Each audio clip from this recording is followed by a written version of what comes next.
តបបងប្អូនអ្នកគ្នានៅក្នុងវីដេអូមួយនេះគឺខ្ញុំនាំបងប្អូនមកអានសភៅជាមួយខ្ញុំទាំងអស់គ្នាបងប្អូនចំណាយពេលត្រឹមតែ10នាទីទេបងប្អូនជាមួយខ្ញុំទាំងអស់គ្នាព្រោះការអានសភៅបងប្អូនមិនសូវមានពេលអានបងប្អូនស្ដាប់បងប្អូនហើយបងប្អូនយកទៅគិតបងប្អូនយកទៅបំបែកចេញជាលទ្ធផលរៀងៗខ្លួនអានេះដូចខ្ញុំអញ្ចឹងបងប្អូនខ្ញុំអានហើយខ្ញុំគិតពេលដែលខ្ញុំធ្វើអីមួយគឺវាអត់ភ្លាត់ទេបងប្អូនអញ្ចឹងយើងអានយកតែម្ដងខ្ញុំភ្លេចប្រាប់ចំណងជើងបងប្អូនឥឡូវយើងបើកតពទី111ហ្នឹងមកបងប្អូនគេដាក់ចំណងជើងថាក្បួនទ្វារ3លក់ដាច់ជើងមុនអញ្ចឹងខ្ញុំអានយកតែម្ដងពួកខ្ញុំក៏ចង់ដឹងដែរថាក្បួនទ្វារ3លក់ដាច់ជើងមុនហ្នឹងគឺមានអីគេខ្លះហើយខ្ញុំត្រូវរៀនសូត្រគេខ្លះបន្ថែមទៀតព្រោះពាក្យថ្មីរហូតបងប្អូនអត់មានពាក្យណាដែលតែទេអ្វីដែលសំខាន់នេះ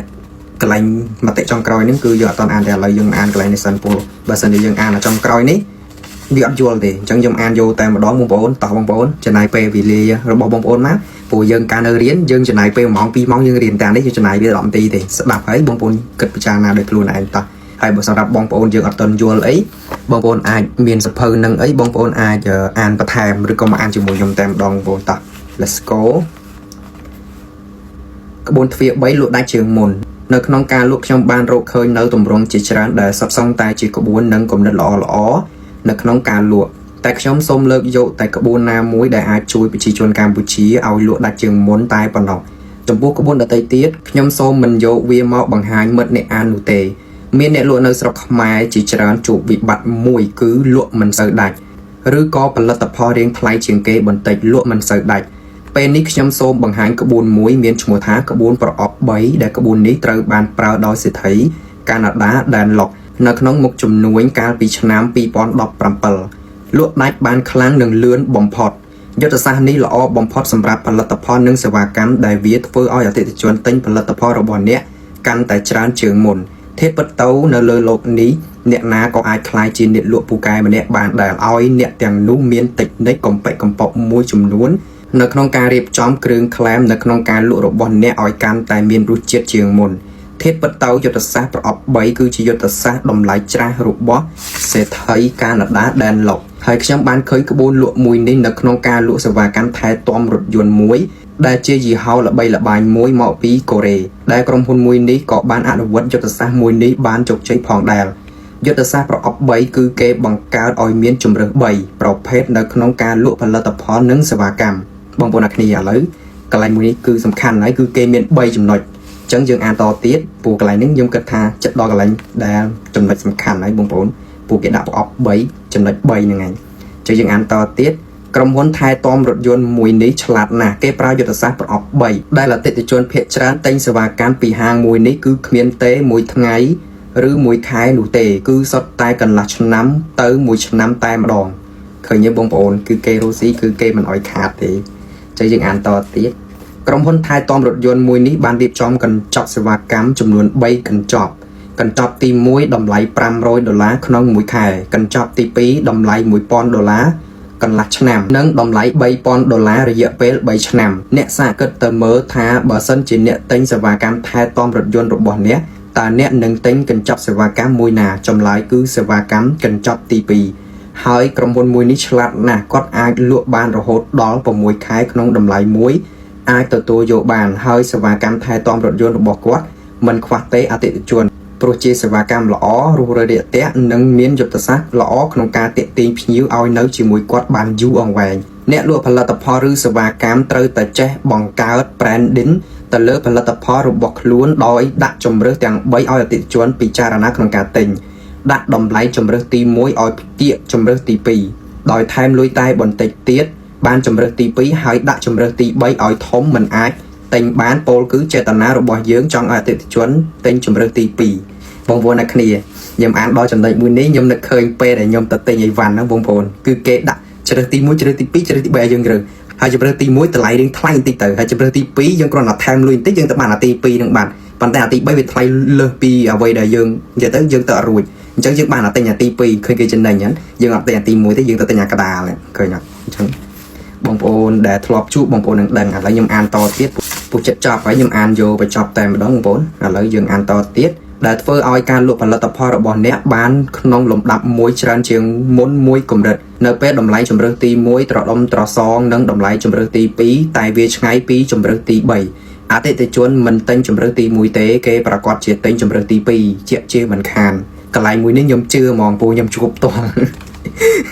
ជឿហ្មងតាមិនថាខ្ញុំថាបងប្អូនទេខ្ញុំអ្នកលក់ឬក៏បងប្អូនជាអ្នកលក់បងប្អូនដាក់ជម្រើសទី3ជម្រើសឲ្យខ្ញុំទិញ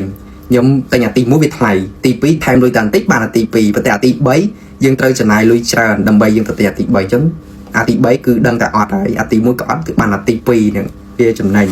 បានទាំងចំណេញទាំងអ្នកលក់ចំណេញទាំងអ្នកទិញនិយាយទៅល្អកន្លែងហ្នឹងនិយាយអានតទៀតដូចគ្នាជាមួយនឹងការលក់មួយនេះខ្ញុំចង់បង្ហាញអ្នកពីទម្រង់លក់មួយទៀតរបស់រោងកុន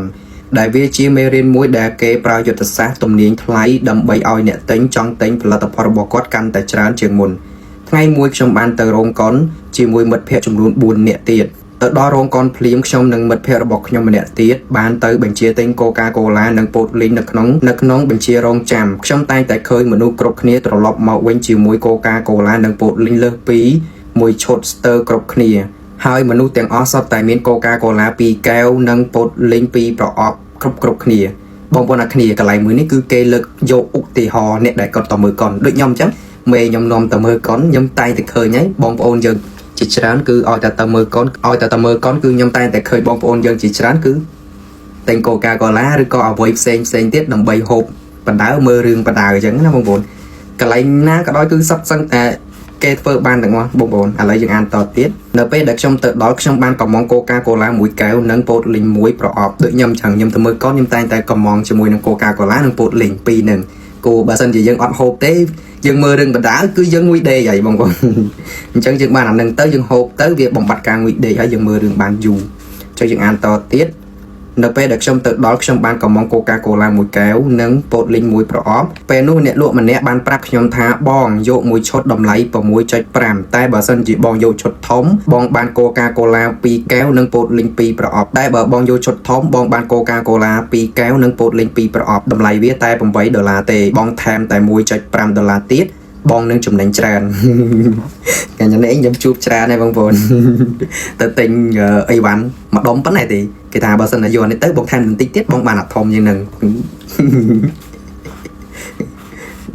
បងប្អូនអានបងប្អូនស្ដាប់បងប្អូននឹងដឹងហើយកន្លែងនេះហើយបងប្អូននិយាយទៅសុទ្ធតែអ្វីដែលយើងជួបរាល់ថ្ងៃតែម្ដងបងប្អូនឥឡូវខ្ញុំអានតទៀតបងប្អូនទោះមិនចង់បានក៏ត្រូវតែយកដាលព្រោះទិញឈុតទូចនិងឈុតធំខុសគ្នាតែ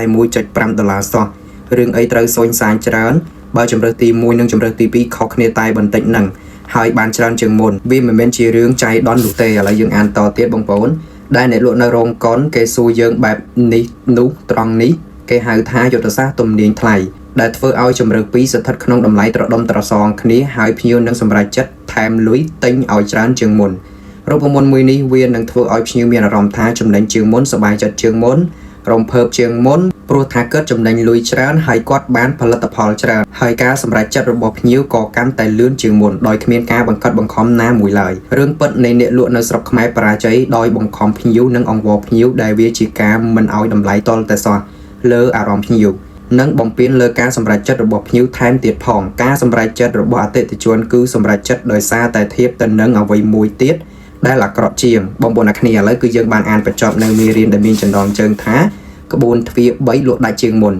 នៅចំណុចមួយនេះគឺខ្ញុំបានយល់តាក់ទងទៅនឹង3ចំណុចខ្ញុំស្មានតែក្បួនគេក្បួនអីខ្លះក្បួន3ចំណុចហ្នឹងខ្ញុំដឹងបានហើយបងប្អូនថាគេហ្នឹងចង់និយាយពីអីហើយក្បួន3ចំណុចហ្នឹងបងប្អូនទៅទិញអីវ៉ាន់រាល់ថ្ងៃគឺបងប្អូននឹងជួបហើយក្បួន3ចំណុចហ្នឹង